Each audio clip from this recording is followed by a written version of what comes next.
क्या आपने कभी सोचा है कि 140 करोड़ लोगों का देश एक साथ कैसे चलता है? अलग अलग भाषा, धर्म, संस्कृति और विचार, फिर भी एक राष्ट्र।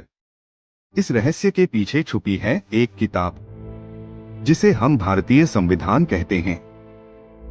26 नवंबर 1949 भारत ने अपने लिए एक ऐसा संविधान अपनाया जो केवल शासन चलाने का नियम नहीं था, बल्कि न्याय, स्वतंत्रता, समानता और बंधुत्व का वादा था।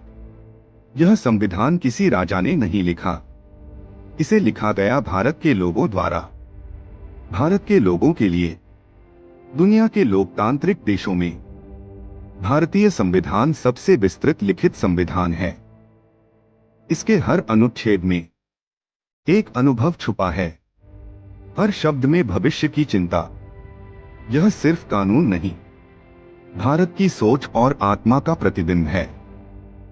भारत एक संघीय देश है जहां केंद्र और राज्य दोनों की शक्तियां तय हैं।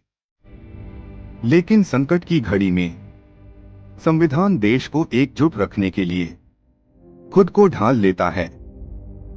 यही लचीलापन इसे असाधारण बनाता है। भारतीय संविधान की सबसे बड़ी ताकत है मौलिक अधिकार, बोलने की स्वतंत्रता, समानता का अधिकार, धर्म की आजादी और जीवन का अधिकार। ये अधिकार हर नागरिक को यह याद दिलाते हैं कि सत्ता से ऊपर इंसान है। लेकिन संविधान सिर्फ अधिकार नहीं देता, वह कर्तव्य भी याद दिलाता है।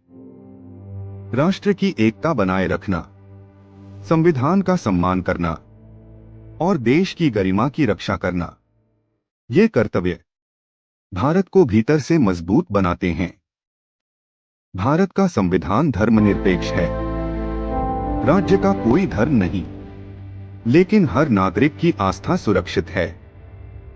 यही कारण है कि विविधताओं से भरा भारत एक सूत्र में बंधा रहता है। यह संविधान स्थिर नहीं है, यह समय के साथ संशोधित होता है, लेकिन अपने मूल मूल्यों से कभी समझौता नहीं करता। यही कारण है कि दशकों बाद भी यह प्रासंगिक है। सोचिए, अगर यह संविधान न होता तो न अधिकार होते, न न्याय, न समानता। भारतीय संविधान सिर्फ एक दस्तावेज नहीं, यह भारत की आत्मा है।